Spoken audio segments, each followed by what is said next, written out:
Avant de commencer à écouter l'épisode, une petite mise en garde. Je suis absolument désolé. Au moment clé de notre rencontre, quand on est dans les coulisses de l'univers Apple, vous allez voir que la technologie nous a fait défaut. Un problème de son pendant quelques minutes qu'on a su résorber. Mais accrochez-vous, je pense que le jeu envoie la chandelle. Toutes nos excuses pour ces moments plus difficiles à l'écoute.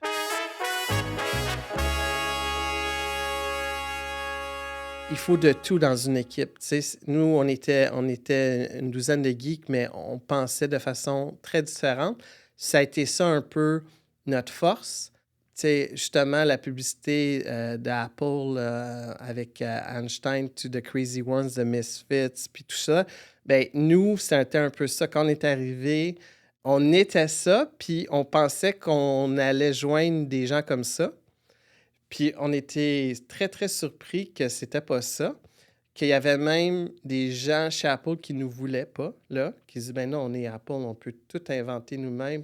Pourquoi on va faire venir des gens... Des barbares. C'est toi qui l'as dit. Donc, c'est sûr qu'on n'a pas été accueillis les bras ouverts. Est-ce qu'il y avait de la condescendance? Oui, beaucoup.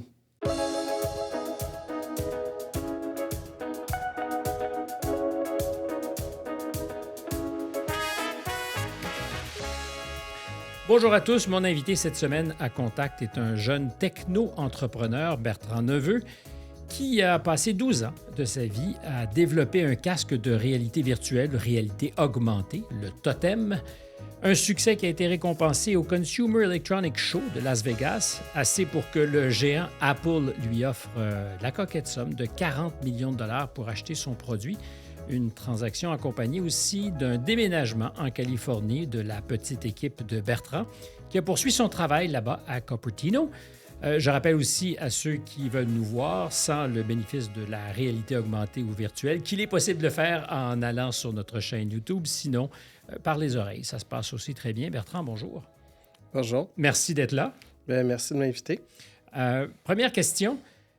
Tu étais un jeune entrepreneur, un innovateur. Est-ce que tu as trouvé, quand tu es arrivé en Californie chez Apple, une culture dynamique comme tu l'imaginais? C'est une question complexe. Je dirais que... c'est une question toute simple. Elle n'est pas complexe. Elle n'est pas complexe. Ben, la réponse est complexe, disons. Je dirais qu'on a des a priori, c'est sûr. Moi, j'ai grandi en admirant la Silicon Valley. Donc, c'est sûr que d'être récompensé, de dire on trouve que tu as fait un bon travail, on aimerait ça que tu viennes nous joindre en Californie chez Apple, qui était le Fortune 1, donc la compagnie avec la plus grosse valorisation sur la planète. Donc, c'est un rêve de geek. Est-ce que tu te définis comme quelqu'un qui a été un geek toute sa vie? Oui. Je pense que ça a évolué avec le temps, mais oui, un geek est fier de l'être. Alors, avant qu'on aille en Californie chez Apple, justement, peut-être pour nous aider à comprendre cette histoire, le héros d'Apple, Steve Jobs, a développé son premier produit dans son garage. Exact. Le reste is history, comme on dit souvent. Ton casque de réalité augmentée, le Totem, tu as développé ça aussi dans ton garage, ta cuisine? Ça a commencé dans ma cuisine, après ça dans un petit appartement où je faisais ma soudure dans le sous-sol. Après ça, j'ai eu un enfant, on a déménagé, puis j'ai fait ça dans mon sous-sol. Puis la raison pourquoi en Californie, c'est les garages, c'est qu'il n'y a pas de sous-sol en Californie. Mais l'esprit est le même, on s'entend. Exactement. C'est patenté à la maison. Exactement. C'est d'utiliser les ressources de manière plus efficace, donc le faire chez soi en commençant. Geek, est-ce que ça signifie que depuis toujours, tu es attaché à tes ordinateurs, à des consoles de jeux vidéo? Oui, tout à fait. Premier ordinateur que j'ai eu, c'était un Apple IIc. J'ai eu un ColecoVision. Je me souviens, mon père m'avait acheté ça un Noël. Ça a été une grande découverte pour moi. J'ai joué à Donkey Kong, puis j'ai découvert un monde merveilleux et créatif. Tu crois aux vertus de l'enseignement, je ne sais pas si c'est exactement de ça qu'il s'agit, mais d'un parcours d'éducation à travers la réalité virtuelle ou à travers les jeux vidéo? Tout à fait. Moi, à la base, quand j'ai parti Virvana, qui s'appelait True Player Gear au départ, ça le dit bien, True Player Gear, c'était très gamer focus. True Player Gear, donc équipement pour les vrais joueurs. Exactement. Donc, moi, je me considère comme un joueur invétéré, un hardcore gamer, comme on l'appelle. Depuis toujours, donc. Depuis toujours, ouais. Donc, c'est pas un hasard que au départ, à Montréal, quand j'ai lancé ça, je voulais être le Apple du AR/VR. Puis le hasard fait les choses. AR/VR qui signifie? Virtual Reality, Augmented Reality. Donc, ouais, c'est ça. Parce que Réalité ton augmentée. intuition, il y a combien d'années, c'était que cette réalité augmentée, cette réalité virtuelle allait devenir probablement la tendance lourde dans nos vies, dans nos économies et dans le développement de ce que les machines ajoutent à nos vies. Oui, parce que je pense que c'est une extension naturelle de l'être humain. Le cerveau a évolué dans un environnement 3D. Donc, on utilise les écrans 2D en ce moment parce que c'est l'interface la plus simple qu'on a trouvée pour l'instant. Donc, un écran plat, c'est un écran Exactement. 2D. Exact, un écran 2D. Bon, ça peut être tactile ou non, clavier-souris. Mais je crois fortement qu'on vit une transition depuis plusieurs années d'un web 2D à un web 3D. Et puis que le cerveau a évolué dans un environnement 3D. Donc, une fois qu'on va trouver les codes dans ce nouvel environnement-là, on va être beaucoup plus productif. Donc, en ce moment, on utilise un clavier-souris parce que c'est la meilleure façon qu'on a trouvée. Mais on le voit maintenant avec Alexa, ChatGPT, tout ça. On pourrait avoir une interface vocale. On pose des questions, on reçoit la réponse, ce qui va nous rendre beaucoup plus productifs. Et on pourrait aussi imaginer des interfaces visuelles, c'est-à-dire Tout à qu'on fait. nous présente des solutions visuelles et on n'a qu'à acquiescer. Oui, puis bon, les jeux vidéo, tu sais, on dit le métaverse, c'est juste les jeux vidéo. Non, mais les joueurs, c'est des early adopters, des primo-adoptants. Donc, ça fait qu'on aime essayer des nouvelles technologies, mais je crois vraiment que la révolution va se passer plus au niveau de l'éducation, au niveau du télétravail, maintenant avec le travail hybride. Je crois qu'on va avoir ce qu'on appelle la présence. Donc, si on fait un Zoom à 20 personnes, on n'a pas la même expérience que si on est tous dans un environnement virtuel où on peut interagir. Parce que la prochaine étape, c'est ça, c'est-à-dire qu'on n'est plus en Zoom à se fréquenter via un écran, mais on se retrouve virtuellement, tous ensemble, autour d'une table virtuelle et on interagit ensemble. Exactement. Puis maintenant, il y a des senseurs pour les yeux, pour le facial. Donc, on va vraiment se sentir comme si on est dans la même pièce. Je vais pouvoir comprendre ton langage corporel puis mieux décoder. Si j'étais paranoïaque, compte tenu de ce à quoi on s'expose quand on est en face d'une pareille quincaillerie, est-ce qu'on peut supposer, puis je remonte à la vieille technologie du détecteur de mensonges, mais est-ce que je peux supposer, puis peut-être que tu intuitionnes ma question, mais que quelqu'un autour de la table avec nous pourrait s'infiltrer dans ce qui est notre objet d'interface, notre ordinateur, et aller chercher notre rythme cardiaque, par exemple. Avoir des informations qu'on ne donne jamais ou qu'on ne trahit jamais dans un monde qui est analogue, c'est-à-dire ou analogique. Quand on est en réunion, évidemment, les gens ne savent pas comment notre cœur débat, sauf peut-être en nous voyant le teint changer. Tout à fait. Puis je pense que c'est pour ça qu'il y a une réticence un peu envers Meta, Facebook. C'est que historiquement, ils ont utilisé la vie privée des gens pour vendre de la publicité. C'est un peu surprenant quand je vais sur Facebook. Ils me connaissent vraiment très bien. Souvent, je vais consommer plus à accumuler cause de de ça. l'information, du data pour parler en franglais. Exact. À partir du moment où c'est de l'information biométrique, de l'information sur notre santé, sur notre manière de réagir, parce que ça va être mesuré en temps réel, ça.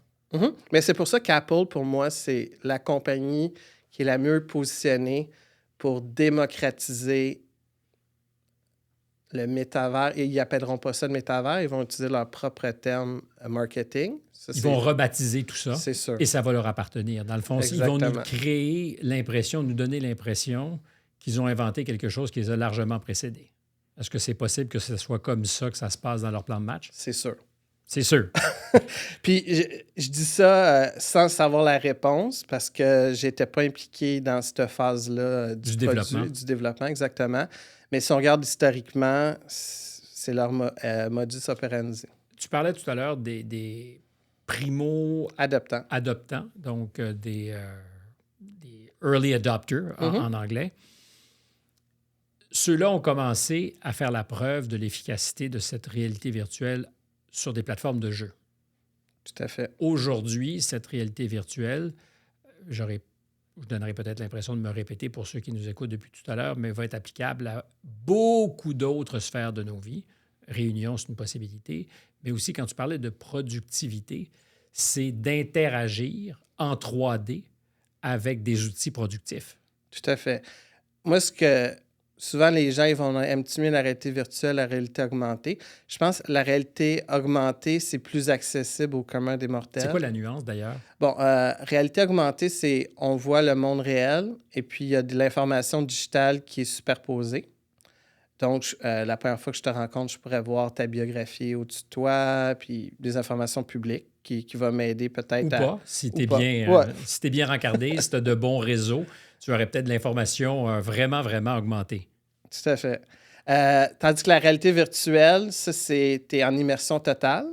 Donc, moi, j'adore la créativité, puis c'est pour ça que j'ai une tendance à aimer plus la réalité virtuelle, parce que pour moi, on peut créer... Il n'y a pas de limite. Il n'y a pas de limite, exactement.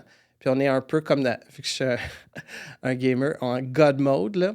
Pour ceux qui ont joué à Quake, quand tu étais en God mode, tu pouvais tout faire, mais c'est un peu la même chose. C'est littéralement le mode Dieu, parce que tu peux tout créer, tu peux tout créer, puis tu as toute l'information accessible, parce que c'est un monde virtuel, donc tu sais la distance de tous les objets. Donc, c'est plus facile. C'est un environnement contrôlé. Alors qu'en réalité augmentée, il y a des gens qui peuvent bouger. Il faut pouvoir estimer la distance des objets. C'est très, très complexe. Donc, en ce moment, on peut avoir une très, très bonne expérience en réalité virtuelle. Avoir la même expérience en réalité augmentée, on est encore à quelques années de ça. J'ai eu cette conversation avec Jean-Philippe Barry-Guerrard, qui est un jeune auteur, dramaturge québécois, parce qu'il a 33 ou 34 ans, puis je lui disais, il est un peu hybride parce qu'il a connu un peu le monde analogique, c'est-à-dire avant les réseaux sociaux, je devrais surtout dire, les rapports avant les réseaux sociaux, mais aussi un monde qui était un petit peu plus analogique qu'il ne l'est maintenant. Est-ce que tu crois que les enfants, pas toi, là, tes enfants, ton fils, fille, mon garçon, va être constitué différemment parce qu'il va peut-être avoir été élevé à portée d'un casque de réalité virtuelle? Parce que je soupçonne que nos biologies, si on ne s'en rend pas compte, sont altérées par ce que nous vivons. Bien, c'est sûr. On parle beaucoup de l'intelligence artificielle en ce moment, mais l'humain, c'est un réseau de neurones qui est entraîné depuis son jeune âge, puis qui va être façonné par ses expériences. Donc, c'est un peu ça. Les jeunes qui ont grandi seulement avec Internet ou les rapports sociaux se passent beaucoup virtuellement, aussi dans le monde physique, mais dans ma jeunesse, c'était presque entièrement analogique, comme tu as mentionné. Donc, c'est sûr que ça va avoir un impact sur eux. Puis, on l'a vu aussi pour ceux qui ont vu le documentaire de Social Dilemma, c'est que Silicon Valley veut pas optimiser leurs outils pour nous donner de la dopamine de façon constante pour qu'on retourne toujours dans les applications. Fait que ça, c'est sûr que moi, comme père, ça m'inquiète. Puis c'est pour ça que j'ai mis Screen Time sur les outils de mon garçon pour qu'il y ait un équilibre. Mais est-ce qu'il sera par rapport à toi un mutant? Dans le fond, c'est ça la question. Mutant au sens où la façon dont ces neurones se seront agencés sera peut-être différente de la tienne, justement parce qu'on est exposé, il est exposé à des stimulations qui n'ont jamais existé avant. Je dirais ça d'une autre façon. Je dirais, moi, j'ai appris grâce à mon fils à 40 ans que j'étais dyslexique. Donc, j'ai passé à travers le système scolaire un peu en compensant. Justement, je parlais des jeux vidéo. C'était une façon pour moi d'apprendre, très autodidacte encore aujourd'hui. Donc, pour moi, c'est plus je vois ça comme une façon plus naturelle pour mon garçon d'apprendre. Donc, c'est pour ça que je crois vraiment que la réalité virtuelle et augmentée, ça va changer le monde de l'éducation parce que il va pouvoir avoir un tuteur personnalisé pour lui qui va comprendre ses forces et faiblesses. Et ça libérerait un peu le fardeau de l'école traditionnelle. Tout à fait. On va se dire les vraies choses. Le système traditionnel, c'est optimisé pour la productivité. Donc, un enseignant pour beaucoup d'élèves, d'une manière plus orale, écrite, parce que on transmet le savoir de façon plus efficace comme ça, mais il y a pour certaines personnes que c'est plus difficile. Et puis, moi qui aime beaucoup lire des biographies ou écouter des documentaires sur des biographies, tu sais, la plupart des personnes qui ont marqué l'histoire, il y avait des tuteurs, tout ça. Donc, moi, je vois plus une façon de démocratiser un peu la relation avec le tuteur. Exactement. Via la réalité virtuelle. Et l'intelligence artificielle qui va pouvoir comprendre la personnalité de la personne, voir ses forces et faiblesses, faire un système personnalisé pour cette personne-là. Mais tout à l'heure, parmi les enjeux liés au métaverse, tu disais on va changer notre productivité grâce à ces outils-là. Et en même temps, tu dis qu'il faut se méfier parce que Silicon Valley n'a que travaillé dans cette perspective-là d'optimisation de la productivité avec des rendements pour nous. Pas tous, mais les réseaux sociaux. Donc, est-ce que cette réalité augmentée ne fera que de nous, puis la question est un peu bête, là, mais de meilleurs robots au service de la productivité? C'est quoi ça ajoute à notre bonheur? Mais, parce qu'on dit toujours que la technologie, ou on dit depuis longtemps qu'elle est libératrice. C'est un amplificateur pour moi, la technologie. Mais je disais quelque part, Silicon Valley ne donne plus de pouvoir aux gens, elle les déresponsabilise. Parce que je comprends au départ qu'on pouvait donner du pouvoir avec des outils qui multiplient ta créativité, ta productivité, mais cette idée qu'on les déresponsabilise aujourd'hui. Ben, je pense que c'est pas toutes les compagnies qui le font. Puis c'est pour ça que moi, c'était un... T'sais, pour revenir à ta première question, c'était comment travailler chez Apple. Je pense que c'est un bon pont vers cette question-là. C'est que moi, j'ai été agréablement surpris quand j'ai joint Apple. Puis il y a d'autres parties où j'ai été surpris de la bonne façon et de la mauvaise façon. Des deux façons. Mais je t'ai vu poster, après avoir entendu l'entrevue qu'on a réalisée avec François Trahan, qui a raconté son expérience dans les grandes banques américaines comme économiste, et les billets qu'on lui demandait subtilement et des fois moins subtilement d'avoir. Et tu as écrit à Silicon Valley, ça ressemble étrangement à ça. Mais c'est que c'est très homogène.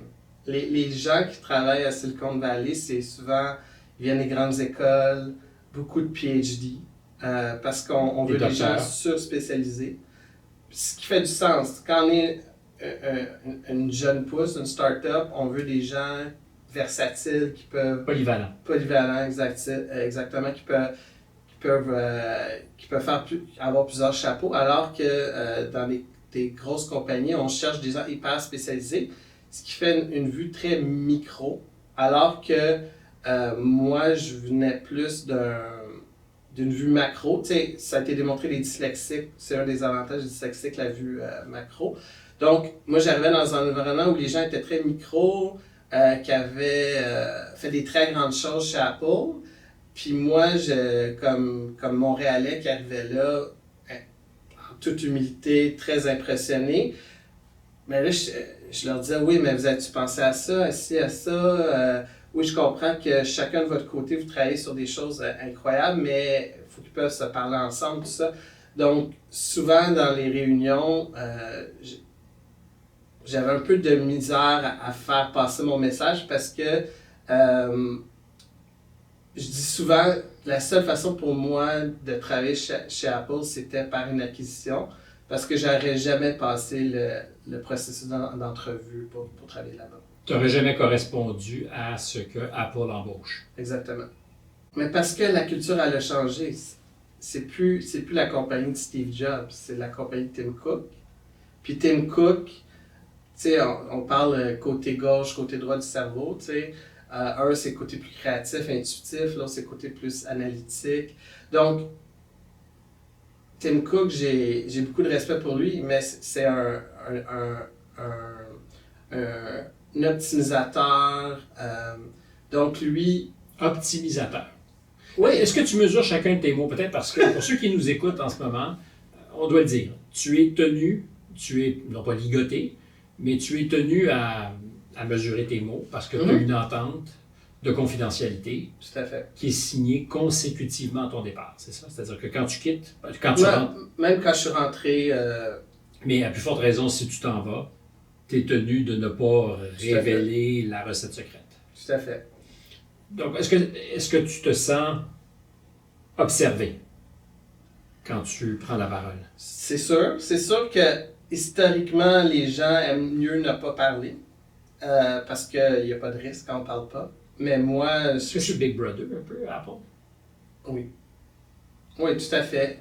C'est la compagnie la plus secrète en technologie. En blague, souvent, on dit « Ah oui, ben, une fois que tu as travaillé chez Apple, tu peux travailler pour la CIA.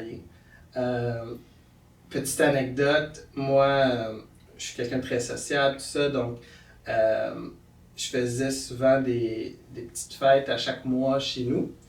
Puis j'invitais les gens de mon département. Et puis, à ma grande surprise, il y a les conjointes de mes collègues qui ne savaient même pas dans quel domaine ils travaillaient.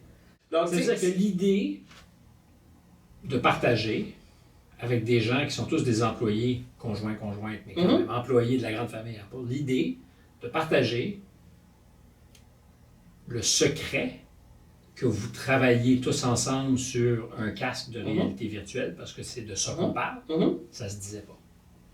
Non, puis c'est pas du tout la culture d'Apple, au point où j'avais lu un article, justement, qui disait que quand ils ont fait leur speaker intelligent HomePod, ils ont seulement averti l'équipe de Siri 6 mois avant le lancement. Donc, ils se développaient un haut-parleur intelligent. Exactement. Et Siri, qui est l'interface voix. Tout à fait. Donc, il y a son équipe, j'imagine. Exact. C'est papa, c'est maman. Ouais. Eux ne savaient pas qu'il y avait un haut-parleur intelligent qui s'en venait. Puis, ils l'ont seulement su 6 mois avant le lancement. Puis là, ils ont vu qu'Alexa avait sorti son haut-parleur intelligent. Et puis, ça, c'est Amazon, donc. C'est Amazon, exactement. Puis là, il y a eu un peu, il faut qu'on soit aussi bon qu'eux, tout ça.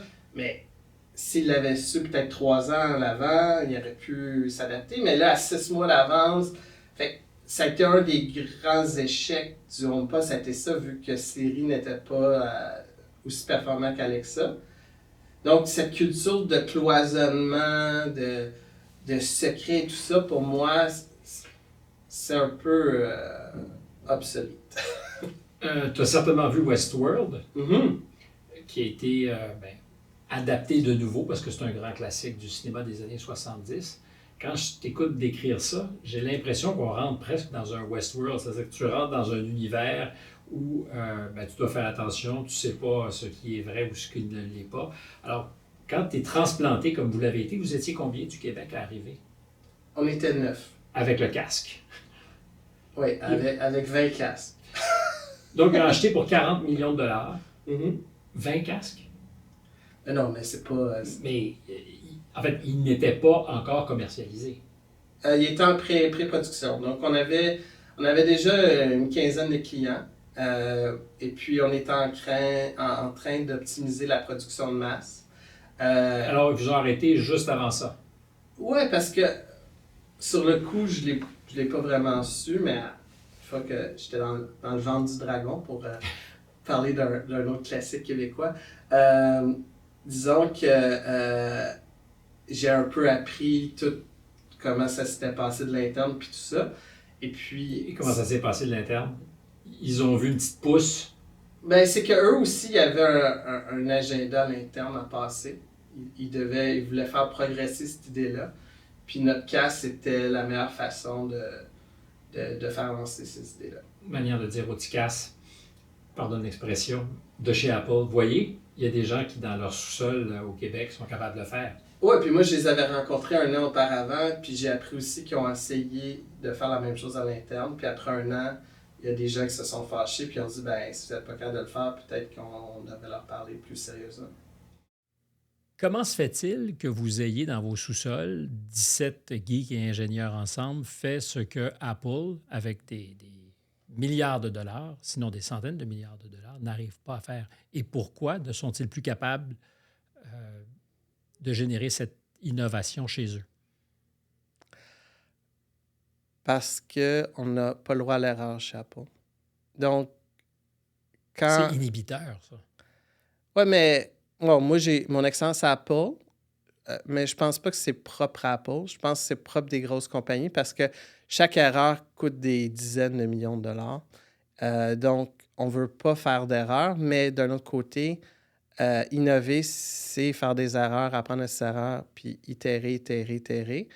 Comme dans l'itération, là. Oui, Changer, le développer un petit peu à gauche, à droite, mais faire en sorte que si ça ne rentre pas parfaitement la première fois, tu vas juste un peu déplacer ton effort. Dire, on va y exact. arriver. Exact. Tu sais, des fois, petite histoire par rapport à comment on a rajouté la réalité augmentée. Nous, on a fait un Kickstarter, donc du sociofinancement, et puis qui a été un échec. Mais on a appris que les gens, parce que nous, les caméras à la base, c'était pour pouvoir savoir comment on bouge dans l'environnement, un peu comme les yeux. Avec la stéroscopie, on peut savoir comment on bouge. Donc, nous c'était ça le principe de base. Mais les gens ont dit, oh mon Dieu, vous avez des caméras, donc vous pouvez faire de la réalité augmentée.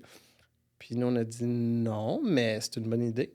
Donc, on a pris la rétroaction des gens, puis on a dit, OK, on va rajouter ça, mais il a fallu faire table rase. On n'a rien gardé, pas une ligne de code. Moi je faisais toute la programmation embarquée depuis les tout débuts. Puis en 2000, début 2015, donc après 10 ans, là, on est rendu dans le centre-ville et tout ça. On était 6-7 personnes. Puis là, il y a eu, je me souviens, une discussion très, très importante. On avait du financement pour plus d'un an et demi à peu près, à 6 personnes, mais on se disait, si on veut avoir une chance de compétitionner, il faut innover. Et puis, il va falloir doubler l'équipe pour pouvoir y arriver. Donc, ça a été un peu comme pour les joueurs de poker. On a été all-in, on a dit, OK, on va doubler l'équipe. Mais moins longtemps.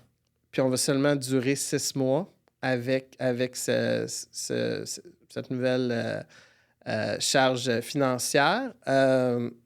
Puis on a fait une nouvelle version avec la réalité augmentée. C'était pas parfait, mais ça montrait quelque chose que les gens n'avaient jamais vu.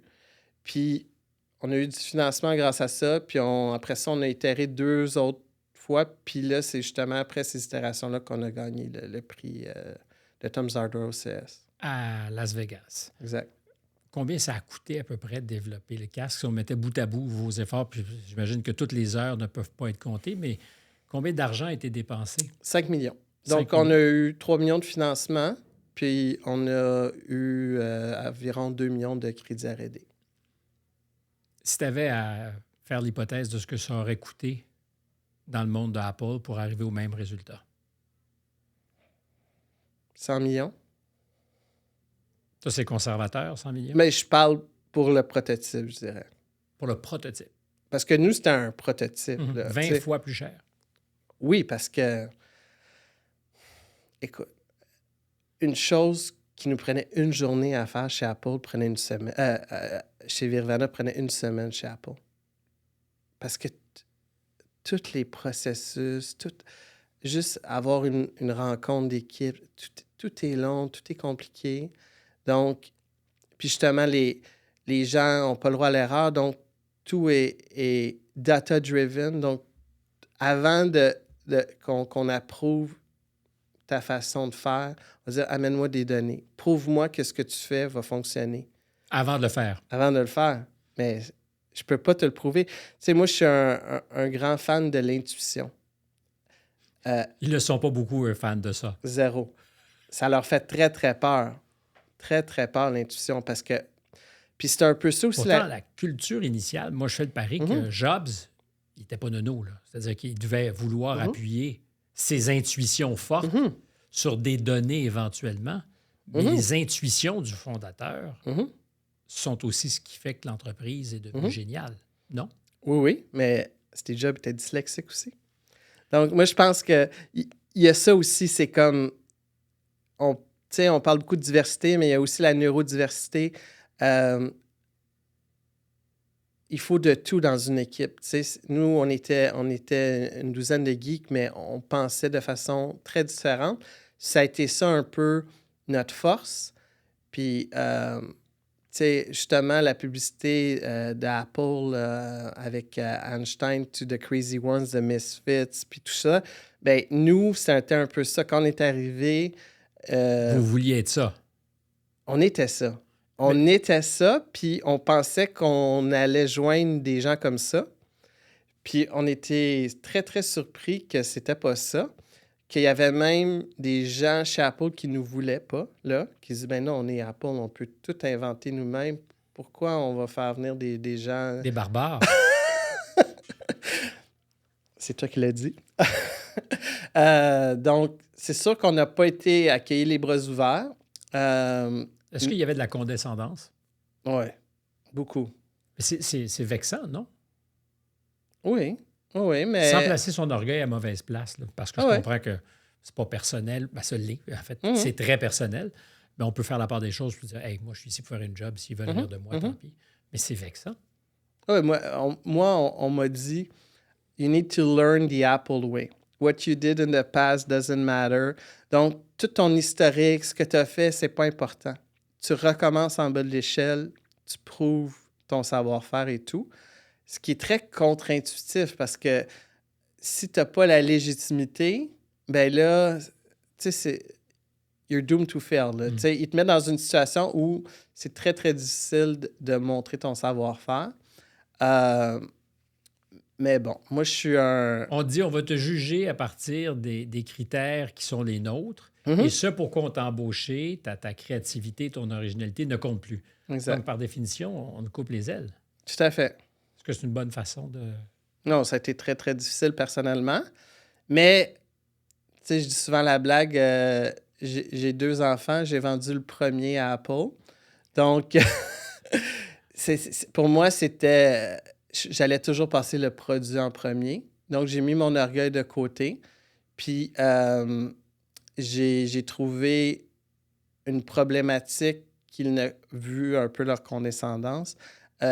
Comprenaient pas une problématique ou they didn't know what they didn't know. Donc, ils pouvaient même pas comprendre quelque chose qu'ils n'avaient pas expérimenté. Donc, nous... Pour lequel il n'y avait pas d'intuition. Exactement. Donc, nous on savait qu'il y avait un gros problème à régler. Là, je ne peux pas parler du problème pour des raisons confidentielles. Oui. Ben, plus confidentielles. Puis, quand le produit va finalement être lancé, je vais pouvoir en parler. Là. Mais je savais qu'il y avait une grosse problématique à régler pour lancer le produit.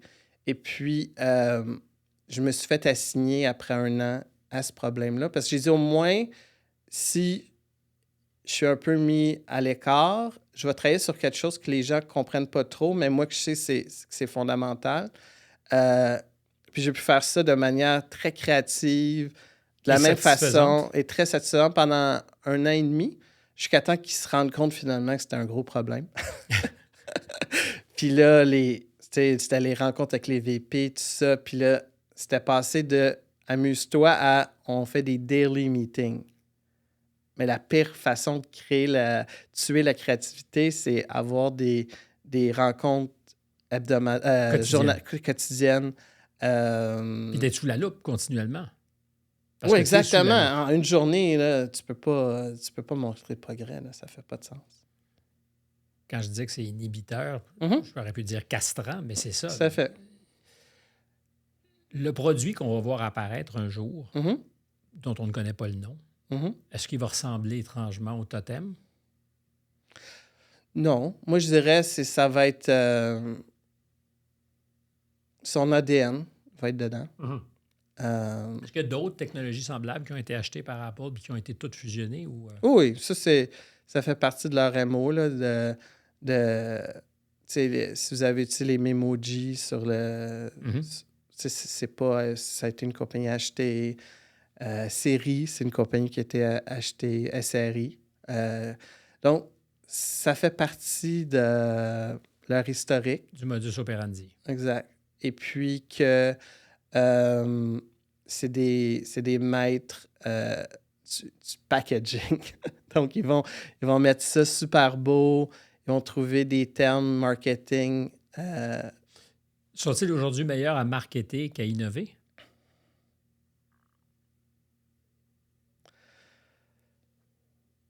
Je dirais ils vont prendre le meilleur des compétiteurs puis ils vont le rendre à un niveau inégalé. C'est vraiment ça la force parce que c'est une compagnie intégrée. Tu peux optimiser, dans le fond, ce qui a été développé ailleurs. Non, mais ils font tout. Ils font les puces électroniques, ils font le système d'exploitation, ils font les applications, ils contrôlent tout. Donc, ça leur permet de faire un produit que la compétition ne peut pas faire, puis vraiment de polir le diamant au maximum. Puis ça vient avec un 30 la taxe Apple, un peu de... C'est plus C'est cher. plus cher. Mais mon garçon utilise un Mac de 2009.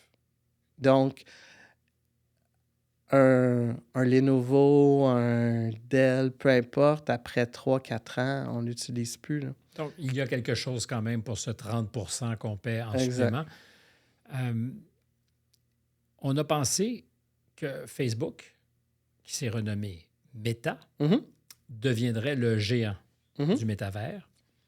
Quand on regarde les chiffres, ça donnait le vertige, surtout si on était actionnaire de Facebook ou de Meta, parce que c'était des dizaines de milliards de dollars, littéralement, je pense même par trimestre, qui étaient investis. Mhm. Un horizon de 200-250 milliards avant de voir le retour sur investissement. Mhm. Or, aujourd'hui, ils ne sont plus là. Ils ont été obligés de faire des compressions. Mhm. Ils n'investissent plus non plus autant. Mhm. Peut-être même qu'ils regrettent le changement de nom, je ne sais pas. Je pense pas. Disney, qui tablait aussi beaucoup, parce qu'on peut imaginer toutes les applications dans le monde du divertissement, a laissé entendre que c'était plus la baguette magique qu'ils espéraient. Est-ce que c'est Apple qui va récolter le fruit mûr? Je l'espère et je le crois. Je l'espère. Pourquoi? Parce que c'est un acteur différent. Oui, parce que c'est malgré mon expérience personnelle, je le referais de la même façon. Je revendrais à Apple. Pour moi, c'est la compagnie la plus éthique qui va vraiment... Tu sais, les données personnelles chez Apple, on lésine pas avec ça. Moi, ça a été un de mes constats quand j'ai joint la compagnie. Dans le processus d'acquisition, il a dit, quel genre de données vous accumulez sur vos utilisateurs? Je dis, bon, on a pris un contrat standard qu'on dit qu'on peut prendre des données, mais on ne l'a pas fait encore, tout ça. Puis ils nous ont dit, OK, mais détruisez tous vos disques durs. Puis j'étais, OK. Parce qu'ils ne veulent absolument pas avoir à gérer ces données, enfin, être mis dans une position où ils pourraient être forcés de les partager. Parce que pour eux, c'est un droit fondamentalement humain d'avoir droit à privacy, donc ça... La vie privée. La vie privée, exact. Un droit à la vie privée. Puis ça vient aussi de Tim Cook, tu sais, que longtemps, il n'a pas dévoilé qu'il était homosexuel. Puis là, il a dû le faire. Puis ça fait partie de l'héritage de Tim Cook, de faire en sorte que la vie privée, c'est sacré. Puis c'est pour ça que pour moi, je pense vraiment que Apple est la compagnie qui va ramener un peu, permet d'aller au-dessus, tu sais, bridge the gap, comme on dit, là, cross the chasm, donc aller au-dessus d'un peu, tu as le Garner, les cycles d'adoption de Garner où, tu sais, au début, tu as le hype, puis après ça, le Valley of Despair, puis après ça remonte. Ben, on est là, ça On est dans la vallée du désespoir en ce moment? On l'était. Nous, on a vendu juste avant ça. Nous, on voyait qu'on s'en allait vers ça. Donc, moi, c'était jamais mon intention primaire de vendre à Apple. Mais on voyait que c'était difficile d'avoir du financement et puis qu'il fallait lever peut-être 50 millions pour pouvoir aller plus loin. Puis c'était pas possible au Québec. Donc, nous, on a dit, ben l'hiver s'en vient, on va aller au show chez Apple. C'est un hiver qui aura duré 4-5 ans, c'est ça? Exactement. Puis là, maintenant, il y a quand même 20 millions de casques de Meta. Là. Les gens réalisent pas ça, autant que le dernier Xbox. Donc, il y a la masse critique pour vraiment changer l'industrie, mais il n'y a pas encore des outils de rétention où les gens reviennent souvent. Bertrand Neveu, dans un univers où ça décollerait, Mhm. est-ce qu'on pense qu'aujourd'hui, la grande majorité des leviers sont dans Silicon Valley? Et qu'est-ce que ça laisse à tout le reste de l'humanité? Si l'économie, on parlait de dizaines de billions de dollars, là, des milliers de milliards de dollars que ça peut représenter si on se met à cette économie du virtuel, qui vont récolter le fruit? Les gens de Silicon Valley seulement? Il faut pas. C'est pour ça que nous, on a fait le manifeste du métavers québécois. C'est que, oui, développer le matériel, là, ça prend des milliards. Donc, je pense pas que c'est là où on peut se différencier au Québec, mais toute la valeur se passe dans les applications. Donc, je crois vraiment que c'est là où... Donc, on oublie le hardware, Exactement. la quincaillerie. Il va en avoir, mais ça va être très, très difficile. Mais c'est pas juste vrai du Québec, ça va être vrai aussi de Tout à fait. pays comme la France, l'Angleterre, Exact. peut-être même des pays asiatiques traditionnellement sont associés au développement de ces technologies Mhm. qui vont se résigner à ce que l'avenir se définit essentiellement sur les applications. Exact. Donc, mais c'est vrai aussi si on regarde les laptops, les téléphones, tout ça est fait en Asie par les gros groupes, mais il y a plein de valeurs ajoutées créées par le côté logiciel. Donc, c'est là où on peut se différencier au Québec. Tu sens qu'il y a cette énergie, cette volonté, ce talent? Je te dirais, moi, j'y crois pas beaucoup. Non, ben moi, je dirais, c'est le bon vieux diamant qu'il faut polir. Donc, on a la main-d'œuvre spécialisée au Québec. On a une historique dans les industries créatives. On a des pionniers dans l'immersion comme Félix et Paul qui envoient leur caméra dans la station spatiale. On a une expertise aussi en matériel avec CAE, Matrox, C'est vrai. etc. Donc, on a tous les ingrédients pour faire notre place dans le métavers. Puis, les gens sont sceptiques, ils ont le droit d'être sceptiques, mais pour moi, c'est inévitable. Donc, c'est une transformation d'un web 2D vers un web 3D. Et si on rate ce virage-là collectivement, puis je parle du Québec, mais ça pourrait être si on était en France pour la France, on va payer longtemps le prix d'avoir raté le virage. Oui, comme on a payé le prix pour le commerce électronique, on l'a vu quand la pandémie est arrivée, les compagnies au Québec n'étaient pas prêtes à vendre en ligne. Et puis, en catastrophe, on a fait le panier bleu qui était des pages jaunes, pas transactionnelles. Puis ça a pris beaucoup de millions pour arriver avec un panier bleu transactionnel qui est correct, mais Boiteux. boiteux. Donc, c'est toujours moins cher d'investir tôt. Tu sais, Virvana, on a pu créer l'impossible avec 5 millions, mais si on voulait le faire maintenant, ça coûterait beaucoup plus que 5 millions. Pourquoi qu'on a eu des économies? C'est qu'on était très tôt. Ça coûte moins cher à faire des erreurs au début. Parce que quand on veut rattraper le temps perdu, ça coûte très, très cher. Mais pour l'instant, on n'est pas franchement dans les blocs de départ, disons les choses. Bien, Triptyque Capital, c'est ça un peu notre... Triptyque Capital, qui est un fonds d'investissement que toi et d'autres avez mis sur pied. Exactement. Donc, faire un petit peu l'historique de Triptyque Capital, c'est que moi, je suis revenu au Québec, puis j'ai dit, bon, ben, je vais être un intrapreneur chez Apple. Donc, j'ai travaillé fort pour partir le bureau de recherche et développement d'Apple à Montréal. Fait que quand je suis revenu à Montréal, on m'a dit, il y a Zoo, qui est un incubateur qui a été lancé par Guy Laliberté, qui veut redonner à l'industrie technocréative au Québec, tout ça. Puis on a plein de belles compagnies qui sont dans l'incubateur qui mériteraient d'être financées. Puis on croit qu'on aimerait partir un fonds, mais on cherche un geek. Donc, un geek. Et voilà, on cherche un geek. Puis on avait pensé à toi. Donc, moi, j'ai dit, ben, je suis très, très flatté de l'offre. J'ai du pain sur la planche avec le bureau de Montréal, mais je garde ça en tête. Moi, j'étais déjà un ange investisseur, tout ça. Et puis, ben, le fruit a mûri, puis j'ai quitté le 1er février 2021. Puis on est parti en levée de fonds. Ça a pris 18 mois à lever un fonds spécialisé. Puis moi, c'était un peu ça la prémisse de base. Je disais, ben moi, autant comme entrepreneur, je regardais toujours les meilleures pratiques. Je me comparais à la Silicon Valley. Je voulais pas me comparer aux moins bons. Donc, j'ai dit la même chose. Je dis, moi, je veux me comparer aux meilleurs. Les fonds d'investissement qui performent le mieux, c'est des fonds spécialisés. Donc, si on lance un fonds, il faut que ce soit un fonds spécialisé où on va faire la vérification diligente, qu'on va leader des rondes, on va faire moins de deals par année, mais on va mieux les faire. Moi, j'ai un peu souffert comme entrepreneur d'être dans un fonds, ce qu'on appelle le spray and pray, donc faire plein de petits chèques puis espérer qu'il y en a un qui va émerger de tout ça. Donc, je voulais un peu changer la mentalité. C'est ce qu'on fait avec Triptyque Capital.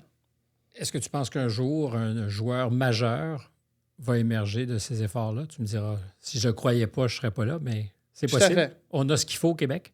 Oh oui, moi, je suis convaincu à 100 À 100 Mhm. Comme tu l'as été pendant 12 ans quand tu gossais ton casque. Tout à fait. La persévérance, c'est la clé numéro 1 du succès. Tu étais dyslexique, pas TDAH, c'est ça? Les deux. Les deux? La persévérance, c'est TDAH, il faut la travailler. Il faut trouver une passion. C'est vraiment ça. Moi, je croyais pas que j'étais TDAH jusqu'à temps que mon garçon a été diagnostiqué plus tard parce qu'on, pour prendre un terme un petit peu plus technique, là, les comorbidités, là, jaillit le terme. Là. Oui. mais souvent, des difficultés d'apprentissage n'arrivent jamais seuls. Puis au départ, mon garçon a été diagnostiqué dyslexique. Puis là, en lisant là-dessus, je dis, bon, je suis clairement dyslexique. Puis là, ils disaient, TDAH, on n'est pas sûr. Quand on est revenu au Québec, puis là, je me suis mis à lire là-dessus. Puis là, j'ai vraiment compris que je l'étais. Parce que c'est plus quand on n'a pas d'intérêt, Vous abandonnez. C'est pas qu'on abandonne, c'est juste ça nous intéresse pas. Mais quand on a un intérêt, ben là, on va en hyper focus. Donc, il y a juste ça qui... Parce que, dans le fond, c'est comment la dopamine est traitée dans le cerveau. Oui, c'est ça. Donc, quand on l'a, là, on veut en avoir plus. Donc, on devient hyper focus dans quelque chose qui nous passionne. Donc, ça a été un peu ça, la clé de la persévérance à Virvana, je crois. J'ai tout à l'heure parlé de Westworld pour décrire un peu le campus de Apple. Tu disais, on est rentré avec mon fils, puis un peu rentré comme si vous étiez échappé. Est-ce que c'était le sentiment? Je ne suis pas sûr, j'ai compris la question. De vous être échappé d'un environnement clos où la vie est sous haute surveillance, dans le fond. Oui, bien... Quand j'ai quitté, c'est que j'étais convaincu que le projet allait être un succès. Donc, tant que j'avais le doute, je suis resté d'une manière... j'ai mis ma santé en jeu parce que c'était très stressant. C'était... Tu sais, j'étais pas... tu sais, là, je me suis remis en forme, tout ça. Tu sais, là, j'ai comme une meilleure qualité de vie. Mais je l'ai fait parce que pour moi, c'était mon projet de vie. Donc, j'ai dit, même si c'est un environnement hostile, je vais aller jusqu'au bout. Je vais aller jusqu'au bout. Puis quand j'ai senti que le projet était en bonne main puis allait arriver with or without me, j'ai dit, OK, je quitte pour... tu sais, j'ai beaucoup appris chez Apple. Souvent, comme analyste, j'ai fait mon PhD en scaling, en mise à l'échelle. Là. Donc, c'est une machine redoutable, Apple. J'ai beaucoup appris de ça. Et puis, je suis rendu à une étape de ma vie où je veux redonner mon savoir à plusieurs personnes pour, je l'espère, un peu transformer le Québec, de passer d'une économie de services à une économie de produits et de propriété intellectuelle. Et c'est là qu'est la grande valeur ajoutée. Ce produit, ce casque de réalité virtuelle ou augmentée, c'est en juin qu'on va le voir apparaître? On l'espère. Ça, t'as aucune... En fait, même si tu le savais, tu ne pourrais pas le dire, j'imagine. Exact, mais je ne le sais pas. Je lis. Fait que c'est pour ça que je dis j'espère, c'est que depuis, ça fait 2 ans que j'ai quitté, j'ai aucun accès. Que ça va être révolutionnaire comme le iPod l'a été, comme le téléphone intelligent l'a été. Ça va être comme le Macintosh. Donc, un moment Macintosh. Ça ne sera pas un moment iPhone.